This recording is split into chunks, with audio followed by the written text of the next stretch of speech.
Lalpaเป็นประเทศเกิดป้าต่างๆทุกอินทรีย์ละเฮียนที่คอยระลึกวิตักมิตรสันติและตาวิสุวรรณจันทร์ตุลาลิสโซคริสตาลูกเปียนสัมภาวิโรจน์เพลตุตักไปคงพระลูกเตยคอยระลึกหันสมองมีคอยเจริญตั้งมาวิกระโดดเมฆเทพที่มีคอยระลึกทุกสิ่งว่าเฮียที่เปียนสัมภาโลกุตระกันลูกผู้ใส่ได้เฮียกันโมเปอร์ซูที่สลายกับผู้ใส่ได้สิ่งเป็นโอ้ยจะได้รับผิดถ้าเราเที่ยวนิ่งโซ่กันลูกมันดีกันสบายจริงว่าอัตราในเด็กเรียนที่เรียนลบทุกสิ่งว่าเอ็นโรคุยตลาดเฮียก็พลังเต็มตรงนี้ฟังเราก็เลยตัวนั้นก็เป็นสายโบเต้อันเดิมอันเดิมเอพีสายโบตุไปเทียนสาอันนี้สุดยอดสุดยอดเป็นบุคคลฟังกันว่าเราที่เราสอนมันสักละสายลงคนละเรื่องกันไปมาลูกเป็นตัวเราอันก็มาเลยเองแต่อันนั้นเป็นตัวเรา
เ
Bueno, jangan ada berapa ya.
Krismas tentang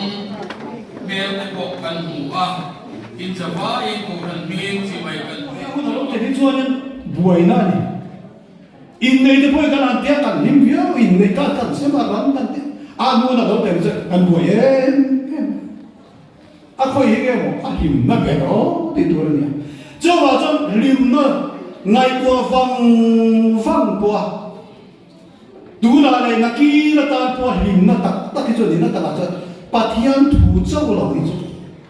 tu na chan chin tha kan ko kan nei me ta lo ni cho ni na ta cha chuan lim na tak khiao nya la ala la cho kho ve la ni kan ma mo cho kan ngai to lo the lo kan buai pui ze la ni ma se na ta ka din ba na với những cái món ăn buổi quy tụ là chú ăn rất ăn cho vào cho đi y buổi quy chế đi là y lim buổi ăn ô hey mas ăn măng hey mas phải chú mình phải chú Krismas bắt hiếm như thế á ní khát ba có ôm lo hell cam po ôm lo giải phóng mà po cam ăn lo thì na hun cam po ôm lo na tuk lại ở đi tận tỷ lệ mấy á lim pui ren po tu mela pui pui ren po tu mela hun tam vak lo cho wa chuan he ni hun chuma he ni ta chan chin tha min pe tu he chu I buai pui la I lim pui a ku voi ni ai na tinge tam tai kan lim thei lo chan chin tha lo pom em mai a ta ka kan nei a hi kan thang thang le angai kan nei thang le angai kan mai tua chiam thar re angai ni ti hi voini ayam kan hiat apoi bo em ma wa ti ko in chan chin tha lo pom em ka rom khen chewani voina in tan davida ko chan bang tu piam ta lal krista chu ati hi voini ayam una te u I lim puyang u I tui puyang u I tra puyang u I boy pui se la mo ti kanin so mani Lalpa da tugan zata man min som sa ko se Pathian ni nai tong ta yang bu lalpa kan pathian kan pa lu tak min mangai tu cham chin chalom om em Papa Yesus Krista min pe ka hi kan tan ava lu te lu em tu ken si nga hian alom om na te alu ta le aro pui na te kan ma mo na zo te lalpa min hi thar ti ro le la kan lo ngai pui mo lo mo kan lo thau tha em mo kan lo tui pui kan lo poi pui tok lo ni po in lalpa min hi thar ti ro le la em lo pui tak ma ya hian leile wa ni na anei lu be na nei chun fa pa Yesu Krista min pe ka hi katana hu ni ti lalpa kan nei thar lo le pe na turin tharau thiam di min ka cha ban kim lo ta kan soi te mal min som sa kang che Lari Yesu Krista min thiam ni min kan nge de